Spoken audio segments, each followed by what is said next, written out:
Hola chicos y chicas de la sección 4 de mecánica del semestre primavera de la Facultad de Ciencias Físicas y Matemáticas de la Universidad de Chile.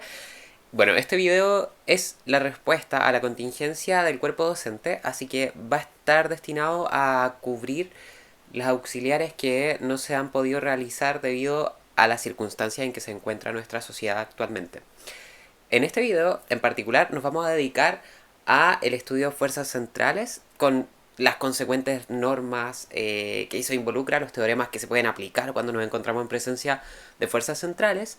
Y para ello vamos a dejar una sección para explicar parte de los contenidos y a continuación vamos a realizar 3 ejercicios que son los ejercicios del auxiliar 14, enunciado que se encuentra en el material docente, y posteriormente vamos a subir la pauta asociada a estos 3 ejercicios. Empecemos. Respecto a las personas que prefieran realizar una lectura complementaria de esta materia, recomendamos fuertemente el capítulo 7 del Apunte de Muñoz, que también se encuentra en material docente, que corresponde a fuerzas centrales, y recomendaríamos que se dediquen a observar, por ejemplo, cómo determinar cuándo una órbita es circular, elíptica, parabólica, hiperbólica, utilizar las condiciones físicas que nos permiten entonces determinar en qué órbita nos encontramos y hacerlas coincidir con entonces los resultados de la ecuación de Binet. En particular nos interesa la trayectoria geométrica. La trayectoria geométrica depende de las constantes físicas, así que hoy día vamos a trabajar con esas igualdades y cómo pasar de una a otra. Ya, entonces vamos a empezar haciendo un pequeño resumen, como es clásico, de la materia de potencial, gravitación, energía y todo lo que vamos a necesitar para la clase de hoy. Entonces, bueno, en primer lugar, para contextualizar un poco, nos encontramos en una unidad en donde principalmente actúan fuerzas conservativas. Así que el primer concepto que vamos a rescatar es el concepto de fuerza conservativa. Bien, entonces tenemos que recordar qué es una fuerza conservativa. Bueno, una fuerza conservativa es una fuerza irrotacional y su característica principal es que en caminos cerrados, es decir, cuando nos encontramos en trayectorias cerradas, el trabajo neto ejercido por estas fuerzas a lo largo de esa línea es nulo. Entonces, una fuerza conservativa ejerce trabajo nulo en líneas cerradas. Esa es su principal característica. Y en base a esta característica se puede demostrar un montón de propiedades. Que el hecho de que una fuerza sea conservativa ocurre si y solo si su rotor es nulo. Entonces vamos a tener que el rotor de un campo conservativo es nulo. Y esta implicancia es una implicancia doble, así que eso significa que si la fuerza es irrotacional, estamos en presencia de una fuerza conservativa. Es más, existía una tercera implicancia doble que se describía como que existe un potencial, ya, un campo potencial, que es un campo escalar definido en el dominio de la fuerza, en donde esté definida la fuerza, que cumple que la fuerza es igual a menos nabla el potencial. ¿Ya? Así que tenemos que tener ojo, tenemos que distinguir el rotor, el operador rotor, del operador gradiente, que es el operador nabla. ¿Ya? Así que aquí tenemos la definición de fuerza conservativa.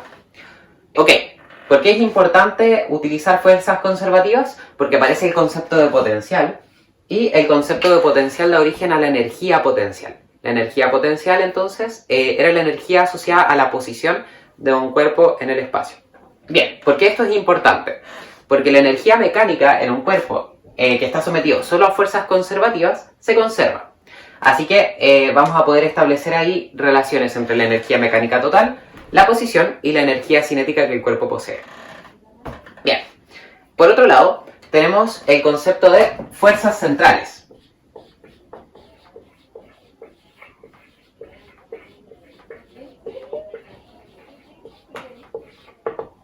Y las fuerzas centrales, como las habíamos definido en el pasado, correspondían a fuerzas que se pueden expresar en función de la distancia relativa a un cierto punto, ¿cierto? Acá tenemos la magnitud y la dirección siempre es radial.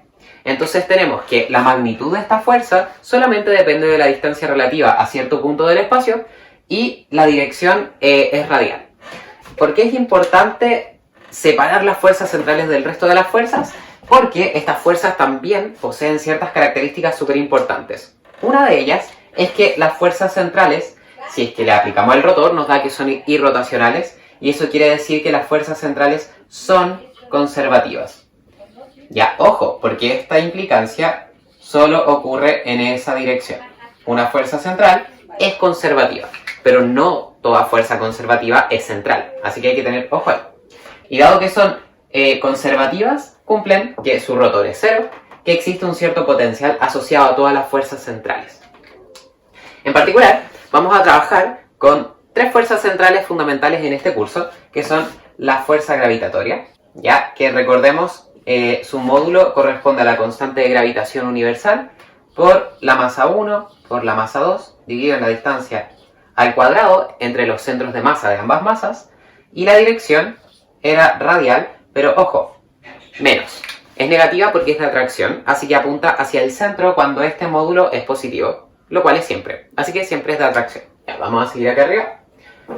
Ok, respecto a las otras dos fuerzas que nos faltan, son la fuerza eléctrica, que es modelada por la ley de Coulomb, que corresponde a la constante eléctrica que depende del medio, ¿cierto? La constante eléctrica no es igual en todo el universo, en todo el espacio, en todos los medios, así que hay que tener ojo ahí. En el vacío y en el aire casi siempre se puede usar 6,69 por bla bla, que es la constante que generalmente utilizamos, pero ese valor corresponde a 1 dividido en 4 pi es 0, así que solo es válida para el vacío y para el aire. En el resto de los medios necesitamos el valor exacto de la constante para poder utilizarla. Bien, entonces tenemos una carga 1, una carga 2, dividido en la distancia al cuadrado que separa las cargas 1 y 2, y la dirección es radial. En este caso, si es que los signos de las cargas son iguales, es decir, ambas cargas son positivas o ambas negativas, la fuerza es de repulsión, así que queda un módulo positivo, mientras que si son de signos distintos, el signo es negativo, así que es de atracción. Y finalmente, tenemos la fuerza elástica, que en coordenadas esféricas corresponde a una cierta constante de elasticidad, que es la constante de Hooke, por L0 menos L en la dirección radial. ¿Qué es L0 y qué es L? L0 es el largo natural del resorte y L es el largo que tiene el resorte en un determinado momento. Entonces, esta resta, si se fijan, cuando el resorte está extendido, el largo es mayor que el largo natural, y eso quiere decir que esta diferencia queda negativa. Dado que esta diferencia queda negativa, la fuerza elástica va a actuar de forma restitutiva. Va a apuntar hacia el centro, mientras que si el resorte está comprimido, esta diferencia nos da positiva, así que la dirección de la fuerza es hacia el exterior, desde el centro. El siguiente concepto que vamos a trabajar en el auxiliar de hoy es el concepto de potencial. El potencial se representa típicamente con la letra V mayúscula, aunque en algunos libros y algunos profesores utilizan la letra U mayúscula. Utilícenla de forma indistinta. El potencial, vamos a decir que es la cantidad de trabajo necesaria para poder trasladar una partícula desde el infinito hasta un cierto punto de medición de potencial.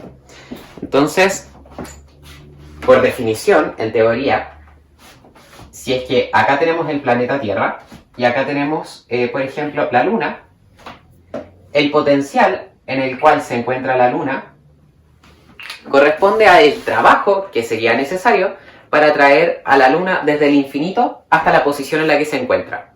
Esa es la definición más formal. Vamos a ver por qué esto está relacionado con el infinito y por qué el potencial gravitatorio es negativo. Vamos a ver. Recordando la definición de que la fuerza corresponde a menos nabla potencial, podemos utilizar ecuaciones vectoriales para resolver y encontrar el potencial en función de la posición. Bien, tenemos que la fuerza correspondía a menos G mayúscula, que es la constante de gravitación universal, por la masa del cuerpo generador, ¿cierto? Que la vamos a llamar M mayúscula, por la masa del cuerpo pequeño, dividido en R cuadrado, en la dirección radial. En coordenadas esféricas, el operador nabla es más o menos complejo, pero lo importante es la igualdad vectorial. Vamos a escribirlo completo y nos vamos a dar cuenta de que hay dos dimensiones en las cuales el potencial es independiente de la posición. Bien, entonces la dirección radial es más o menos simple. Es la derivada parcial respecto a r del potencial en la dirección r gorro. Más 1 dividido en r por la derivada parcial respecto a θ del potencial en la dirección θ gorro. Más 1 dividido en r seno de θ por la derivada parcial respecto a phi del potencial en la dirección phi gorro. Bien, aquí tenemos el operador nabla aplicado en coordenadas esféricas. Y ojo con este signo menos, lo que vamos a hacer entonces es poner el signo menos en todas las componentes. Bien, entonces acá tenemos la igualdad vectorial. Tenemos un vector acá y tenemos un vector acá. ¿Qué significa que este vector tenga componentes? Que este vector tiene nulas. Significa que esto que se encuentra acá, en la dirección θ, tiene que ser 0, debido a que a la izquierda de esta ecuación es 0. Y para que dos vectores sean iguales, tienen que ser iguales en cada componente. Así que eso significa que esto que está acá vale 0, y que esto que está acá vale 0. ¿Qué significa eso? Que el potencial no depende de las variables θ ni phi. ¿Ya? Cuando la derivada respecto a una cierta variable es 0, significa que nuestra función es independiente de esa variable.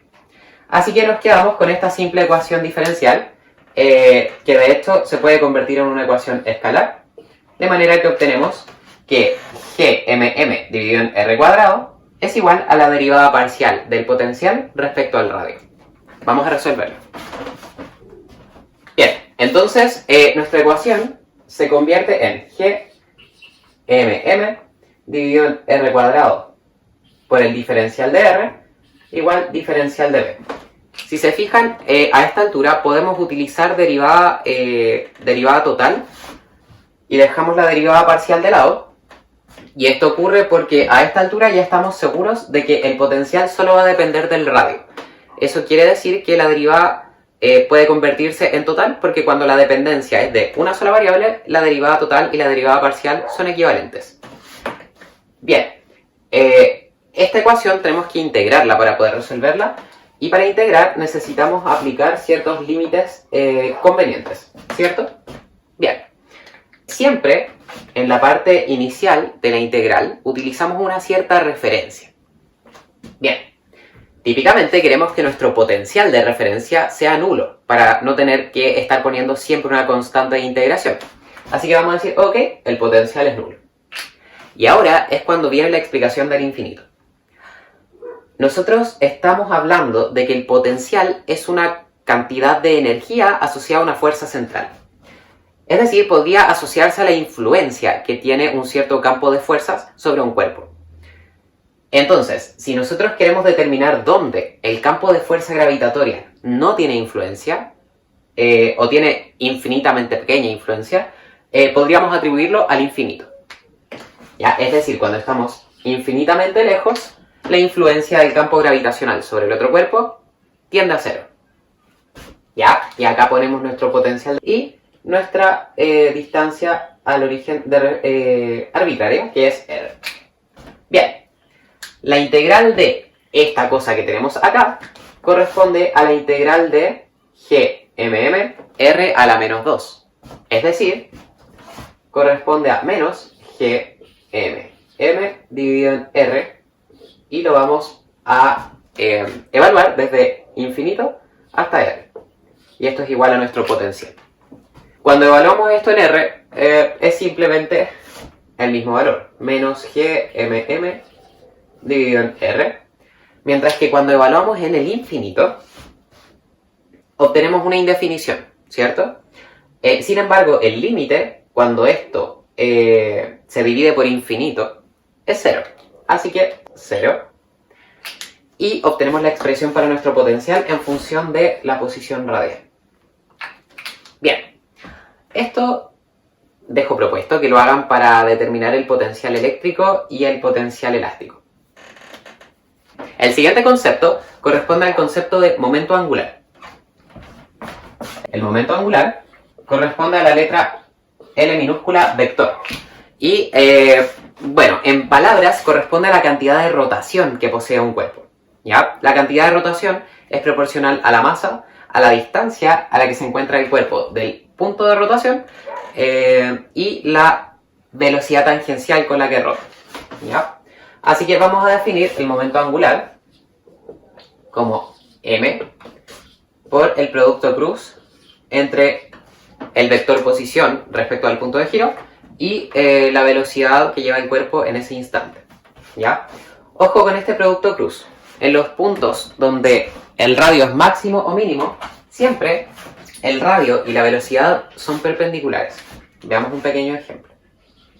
Si tenemos una órbita elíptica, en el punto más cercano y en el punto más lejano, la velocidad y el vector posición son perpendiculares. Así que en esos puntos en particular vamos a poder decir que el momento angular tiene magnitud súper simple, m por r por v, donde r es la magnitud del vector posición y v es la rapidez. ¿Ya? Esto solo se cumple en el punto de mínimo radio y en el punto de máximo radio. Bien, ¿por qué estamos mencionando este concepto?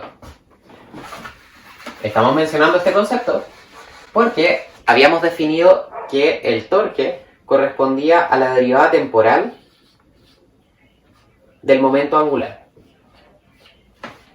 Bien. Ok, ¿por qué esto es relevante en este instante? Es relevante porque las fuerzas centrales no ejercen torque. Y como las fuerzas centrales no ejercen torque, podemos decir que esto es cero. En las fuerzas centrales. Bien. Y si es que las fuerzas centrales no producen torque, significa que esta derivada es cero. Y cuando la derivada de un cierto vector es nulo, significa que el vector es constante.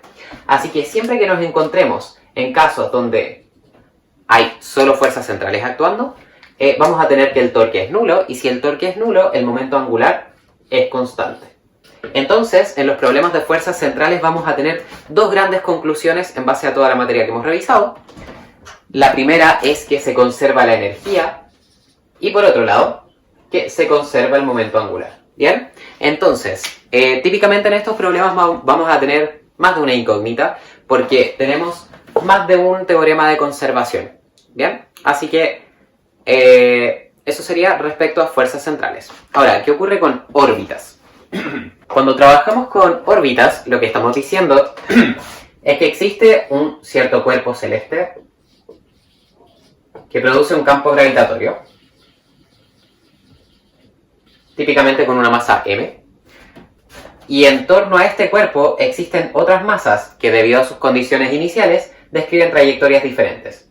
Por ejemplo, podríamos tener aquí una órbita hiperbólica, que consiste en una órbita que en sus extremos, que se dirigen hacia el infinito, tiende a una línea recta. Podríamos tener también parábolas. Las parábolas se caracterizan por no tender a líneas rectas, pero por ser la trayectoria de menor excentricidad abierta posible. Vamos a determinar cuál es la excentricidad de esta órbita en un instante. Tenemos a continuación la elipse, que es una órbita que se caracteriza por ser una elipse, de la cual uno de los focos corresponde al cuerpo generador de gravedad. Y finalmente tenemos las órbitas circunferenciales, que para no dejar la escoba con el dibujo, la voy a hacer con otro color. Se supone que el radio es constante en este dibujo, no quiero para nada perfecto. Vamos a ver si lo podemos mejorar. Bien, pero se caracterizan entonces porque son de radio constante. Y cuando son de radio constante, significa que no hay excentricidad, o la excentricidad es nula. Bien, ahí quedó más circular, más circunferencia. Bien, entonces ahora vamos a determinar qué está ocurriendo con las excentricidades para llegar a esto. En primer lugar, la órbita circunferencial posee, por geometría, una excentricidad nula. Bien. La elipse posee una excentricidad que pertenece al intervalo entre 0 y 1. Excluimos al 0, que corresponde a la circunferencia, y excluimos al 1, que corresponde a la parábola. Entonces, cuando tengamos órbitas parabólicas, vamos a tener una excentricidad 1. ¿Bien? Y finalmente, cuando estemos en órbitas hiperbólicas, pero esto no nos dice nada respecto a las constantes físicas, ¿ya? Así que vamos a establecer un par de relaciones que nos permiten encontrar las magnitudes físicas con las condiciones geométricas y viceversa. En primer lugar, lo que vamos a decir a continuación corresponde a la solución de una ecuación de tipo Binet, que es una solución para el radio en función del ángulo en un sistema polar. Eso quiere decir que esta es la solución de una órbita cualquiera que corresponde a un sistema polar, ¿ya? Así que va a ser de la forma R en función de phi, ¿ya? Si se fijan en lo que tenemos en los apuntes, R en función de phi es R cuático dividido en 1 más la excentricidad por el coseno de phi. Inmediatamente aparecen entonces dos constantes, que son esta R cuática, que corresponde a un radio representativo, y acá abajo tenemos la excentricidad, que es una constante geométrica, ¿ya? Así que esta es una función que tiene dos incógnitas. Esas incógnitas las podemos encontrar en base a las condiciones físicas del problema. En primer lugar, la R cuática corresponde a la magnitud del momento angular al cuadrado, ojo, la magnitud, dividido en G por el cuerpo generador, por la masa del cuerpo generador del campo, por la masa que está sometida a ese campo al cuadrado. Esa es la R cuática. Y por otro lado, tenemos que la excentricidad a veces la conocemos, porque conocemos la órbita. Sin embargo, no siempre la vamos a conocer. Y en caso de que tengamos información física en lugar de información geométrica, va a corresponder a la raíz de 1 más la energía total del cuerpo multiplicada por 2 por el momento angular al cuadrado dividido en constante de gravitación universal por el cuerpo generador al cuadrado por la masa al cubo. Ahí tenemos nuestra excentricidad. Ya, entonces si se fijan, en caso de que queramos establecer la órbita en función del ángulo, necesitamos R y E. Y esto, o bien, pueden decírnoslo, o, por otra parte, puede que tengamos las condiciones originales del problema que nos permitan calcular la excentricidad y el radio representativo. Bien, a continuación vamos a leer los problemas y vamos a resolverlos. El problema 1 dice: en un futuro lejano, se busca enviar una nave no motorizada de masa m desde el planeta X hasta el planeta Y.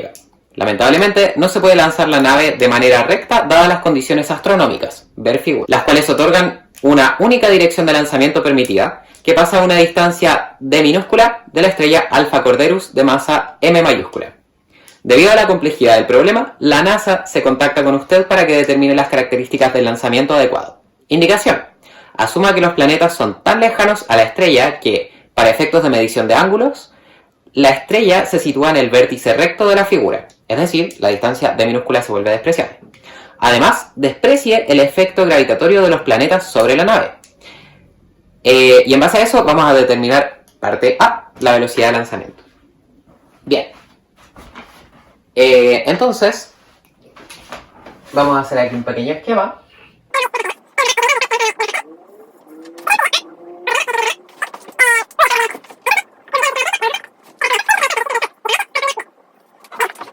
Dice que determinemos la velocidad del lanzamiento.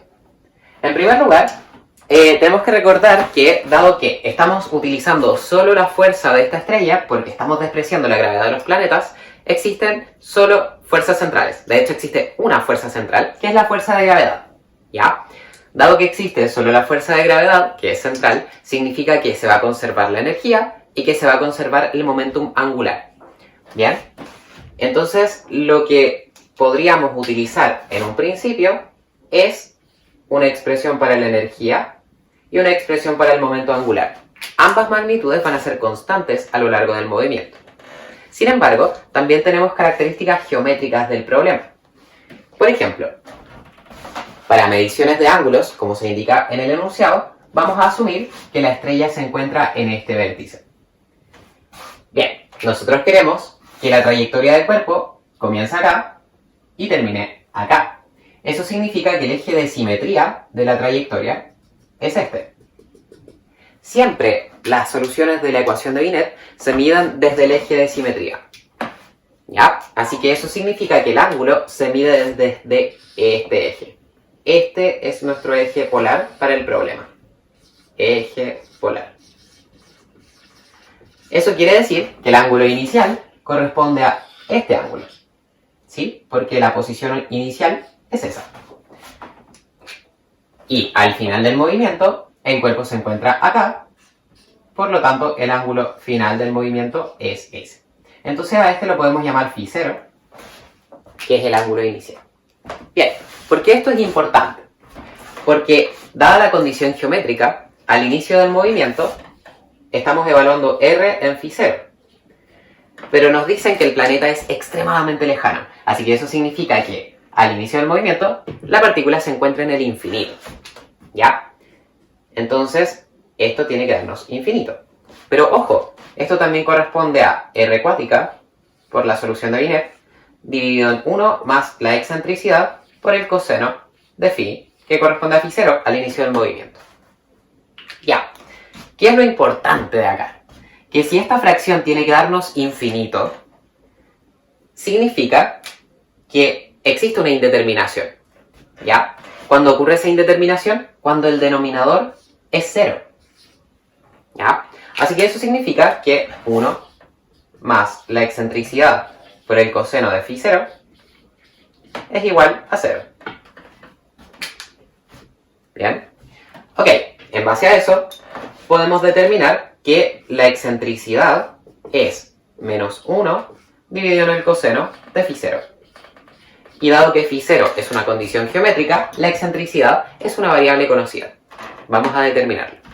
Bien, entonces, si nos fijamos en las condiciones geométricas, el ángulo φ0 corresponde a un ángulo de 90 grados más un ángulo de la mitad de 90 grados, es decir, 45 grados. Aunque típicamente vamos a decir que phi se expresa en radianes, así que sería pi medios más pi cuartos. ¿Sí? Y eso corresponde a 3 pi cuartos. ¿Ya? Entonces eso significa que estamos calculando el coseno de 3 pi cuartos. El coseno de 3 pi cuartos. Ya. Bueno, lamentablemente el coseno de 3 pi cuartos no nos suena tanto, ¿cierto? Entonces, como no nos suena tanto, podríamos hacer un gráfico por acá y determinar cuál es el coseno de 3 pi cuartos. Acá tenemos que phi es 0.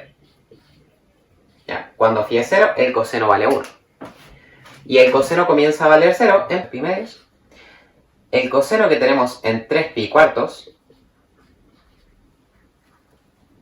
es menos el coseno que tenemos acá, a una distancia de la misma magnitud entre este valor y ese valor, y esos dos valores. Entonces, acá tenemos 3 pi cuartos, y estamos pi cuartos pasados desde pi medios. Eso significa que acá tenemos pi medio menos pi cuartos, y eso sería pi cuartos.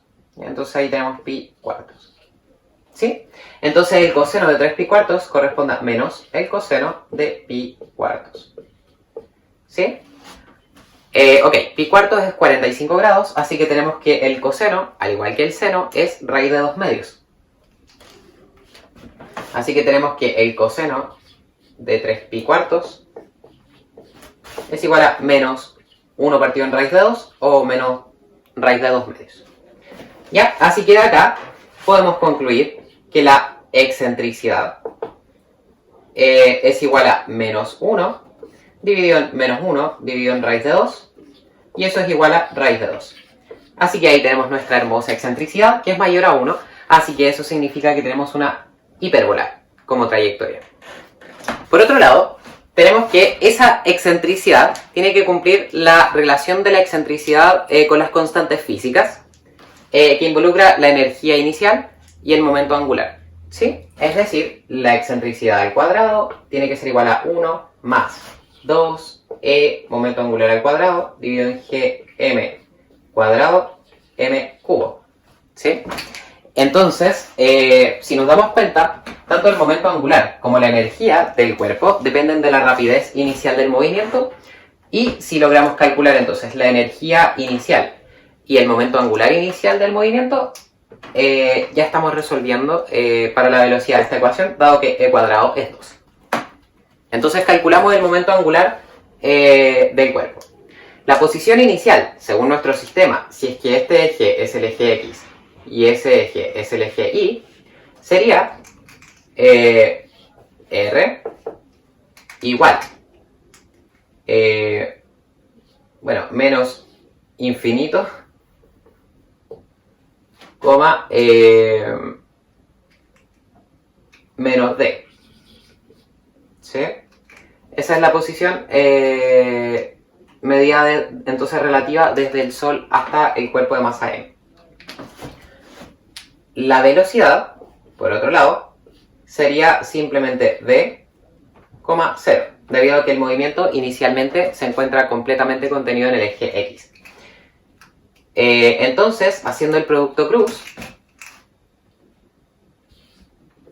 L igual a mr cruz v, nos da, si se fijan, la masa por la velocidad por la distancia de minúscula. ¿Ya? Ahí, haciendo el producto cruz, entonces, nos deshacemos del signo. Además desaparece este infinito, que obviamente nos hubiera causado problemas si es que hubiera estado en otra dirección la velocidad. Así que nos quedamos simplemente con esto. Ojo con la dirección. R está en las direcciones X e Y, mientras que la velocidad está en la dirección X. Dado que el producto cruz genera vectores perpendiculares a los dos primeros, esto está en K gordo. Ojo, porque es un vector, independiente de que en esta fórmula se utiliza la magnitud al cuadrado. Bien, entonces acá vamos a poner que el momento angular en magnitud corresponde a mvd. Por otro lado, la energía mecánica total del cuerpo, de la nave, corresponde a la energía potencial más la energía cinética de la nave. Al inicio del movimiento nos encontramos muy lejos de la estrella. Eso quiere decir que la estrella no tiene influencia sobre la nave y el potencial tiende a 0. Así que, independiente de si utilizamos la fórmula del potencial o no, el radio tiende a infinito, por lo tanto el potencial tiende a 0. Mientras que la energía cinética permanece y corresponde a 1/2 de la masa de la rapidez al cuadrado. ¿Sí? Así que ahí tenemos lista nuestra energía mecánica total. Bien, ahora utilizamos entonces la ecuación de Binet, que nos indica que la excentricidad al cuadrado es igual a 1 más 2 por la energía total por el momento angular al cuadrado dividido en gm al cuadrado m al cubo. Así que reemplazamos valores, nos quedamos con 2 igual 1 más 2 por 1/2 mv cuadrado por el momento angular al cuadrado, que corresponde a m cuadrado, v cuadrado, d cuadrado, dividido en gm al cuadrado m al cubo. Ok, y acá podemos simplificar, entonces m con m cuadrado se va con el m al cubo. También podemos utilizar el principio de cancelación, de manera que acá nos queda 1. Se cancela el 2 con el 1/2 y nos queda finalmente 1 igual d a la cuarta d cuadrado dividido en gm cuadrado. De donde concluimos que la velocidad inicial, la rapidez inicial, es la raíz cuarta de gm cuadrado dividido en d cuadrado. Y esto es la raíz cuadrada de gm dividido en d. ¡Tatán! La rapidez inicial corresponde a la raíz de gm dividido en d. Vamos a dejarlo ahí porque puede ser útil para la parte siguiente. Ok, en la parte B del problema dice: determina la distancia mínima a la que pasará la nave de la estrella, así como la mayor fuerza central que experimentará la tripulación. Bien, dado que tenemos que determinar la distancia mínima a la que pasará la tripulación de la estrella, estamos haciendo referencia a ese punto. En ese punto tenemos que calcular la distancia. Es súper simple, porque ya tenemos la excentricidad, y dado que ahora conocemos la energía y el momento angular, podemos calcular R cuática. Y ojo, phi en ese instante tiene valor 0, porque estamos apuntando en la dirección del eje polar. Así que nos queda que esa distancia corresponde simplemente a R dividido en 1 más la excentricidad. Bien, entonces todo se reduce a calcular R cuática.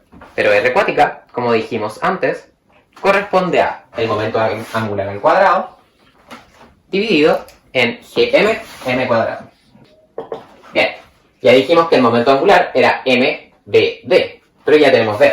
Bien, entonces reemplazamos acá nuestro momento angular al cuadrado, nos queda m cuadrado por d cuadrado, gm dividido en d, por d dividido en gm m cuadrado. Entonces, si nos damos cuenta, aquí podemos cancelar m cuadrado, la distancia y gm, de manera que r cuática nos da d. Ahí sí. Ok, entonces ahora que tenemos r cuática, podemos reemplazar en la ecuación de Binet y obtenemos que la distancia cuando phi vale 0, es decir, en el punto más cercano, es igual a d dividido en 1 más la excentricidad. Pero la excentricidad es raíz de 2, así que esto nos queda simplemente 1 más raíz de 2. Si nos fijamos bien, 1 más raíz de 2 es mayor que 1, y dado que eso es mayor que 1, esta distancia, que es una distancia mínima a la estrella, es menor que la distancia d minúscula. Lo cual tiene sentido, porque esa distancia es menor que esa distancia. Bueno, eso se puede apreciar en el dibujo, pero esto lo compruebo. Finalmente, nos piden determinar la mayor fuerza central que experimentará la tripulación. Ok, para determinar la mayor fuerza central que experimentará la tripulación, tenemos que fijarnos en la trayectoria, ¿sí? Que en ese punto tiene una cierta aceleración. Esa aceleración corresponde a una aceleración centrípeta sobre la nave, pero corresponde a una aceleración centrífuga sobre la tripulación. Así que vamos a determinar cuál es esa aceleración. Para determinar cuál es la aceleración, vamos a utilizar la distancia que acabamos de encontrar en la parte anterior, en la parte B punto, ahora vendría la parte B punto punto, utilizando conservación de energía. Si utilizamos conservación de energía, podemos determinar a qué rapidez se mueve la nave en ese instante y con eso podemos encontrar rápidamente que la aceleración centrífuga y centrípeta tienen igual magnitud, d cuadrado dividido en la distancia. Y la distancia es esta, es decir, d dividido en 1 más raíz de 2. Así que eso significa que la aceleración en ese instante va a ser b cuadrado dividido en d por 1 más raíz de 2. O sea que todo se reduce a encontrar d cuadrado, dado que d es dato. Bien, ¿cómo encontramos d entonces? Utilizando conservación de energía. La energía inicial correspondía solamente a energía cinética, porque en el infinito no existe potencial gravitatorio. Entonces va a ser un medio por la masa por la rapidez al cuadrado, es decir, gmm dividido en 2d. Ahí tenemos la energía inicial. Mientras que en este punto vamos a tener que la energía corresponde a un medio por la masa por la rapidez final al cuadrado, menos, ojo, el potencial. El potencial es negativo y corresponde, como dijimos hace un ratito, gmm dividido en la distancia. Y la distancia en ese punto a la estrella corresponde a d dividido en 1 más raíz de 2. Bien, como estas dos cosas se conservan, vamos a poder trabajarlo y determinar la rapidez en el punto más cercano a la estrella. Acá tenemos la ecuación entonces, más ordenada. Podemos simplificar algunas cositas. Amplificamos la ecuación por 2. Reestructuramos entonces de manera que nos queda velocidad final al cuadrado igual gm dividido en d. Y aquí podemos factorizar 1 más 2 más 2 raíz de 2. Así que nos queda gm dividido en d por 3 más 2 raíz de 2. ¿Sí? Así que ahí tenemos la rapidez final al cuadrado. Reemplazamos eso acá y nos queda esa rapidez al cuadrado, gm dividido en d. Tenemos que nuevamente dividirlo en d. Nos queda d cuadrado por 3 más 2 raíz de 2. Y ahí tenemos la aceleración. Bien. Finalmente, como nos piden la fuerza, necesitamos la masa de la tripulación. Y la masa de la tripulación no es dato, así que eso significa que existe una falta de información. Pero si tuviéramos la masa de la tripulación, entonces bastaría con multiplicar esto por la masa de la tripulación y obtendríamos la fuerza de expulsión en ese instante. Ya chicos, entonces vamos a dejar hasta esto por el video de hoy para que no se extienda tanto y poder subirlo. Pero va a estar pronto el video entonces de los ejercicios 2 y 3. Y luego va a haber 2 auxiliares extra para ver el tema de sistema de referencia no inercial. Espero que estén súper bien. Cualquier duda, pregúntenos por el foro, por correo, aunque preferimos igual el foro porque así sus compañeros pueden ver las respuestas. Y cualquier duda ya más de contenido profundo o de dónde leer más información, pueden enviarnos algún correo y nosotros los vamos a contestar a la brevedad. Chao, que estén bien.